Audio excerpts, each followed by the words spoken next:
শেষের শুরু, শেষ দেখে ছাড়ব। কোর্টে তোলার পথে বিস্ফোরক তো নয়, মিমি হেনস্থা মামলায় তুঙ্গে বিতর্ক।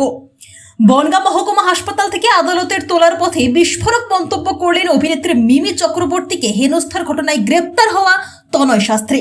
তিনি দাবি করেন, মিমি চক্রবর্তী বলেছেন, শেষের শুরু, আমিও এর শেষ দেখে ছাড়ব। এরপর যদি কিছু হয় তাহলে উনি নিজের প্রভাব খাটিয়ে করতে চাইছেন।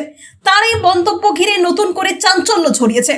উল্লেখ্য, গত 25শে জানুয়ারি বনগাঁর নয়া গোপালগঞ্জ এলাকায় মিমি চক্রবর্তীর একটি সাংস্কৃতিক অনুষ্ঠান ছিল।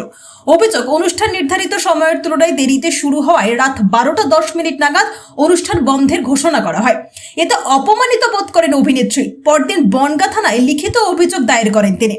ওই অভিযোগের ভিত্তিতেই গতকাল তনয় শাস্ত্রীকে ডেকে পাঠাতে গেলে পুলিশের উপর হামলার অভিযোগ ওঠে। এই ঘটনায় মোট 3 জনকে গ্রেপ্তার করা হয়। আজ তনয় শাস্ত্রী সহ বাকি 2 জনকে বনগাঁ আদালতে তোলা হচ্ছে। আদালতে যাওয়ার পথেই তনয়ের মন্তব্যে মামলাটি নতুন মোড় নিল বলে মনে করছে রাজনৈতিক ও প্রশাসনিক মহল। মিমি চক্রবর্তী বলেছে যে মিথ্যা দিয়ে সত্যি ঢাকা যায় না। না, উনি হিন্দুত্বের ব্যাপারে লড়ছে, হিন্দুকে উনি ওনার পাওয়ার দেখাচ্ছে না। সেই ক্ষেত্রে আমিও বলছি যে মিমি যখন বলেছে শেষ দেখে ছাড়বো, সবে শুরু, মিমিকেও আমি বলছি আমিও এর শেষ দেখে ছাড়বো।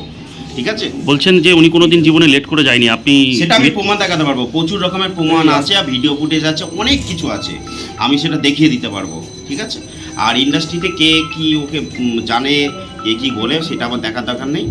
ও টোটালি হচ্ছে নিজের পাওয়ার দেখানোর চেষ্টা করছে।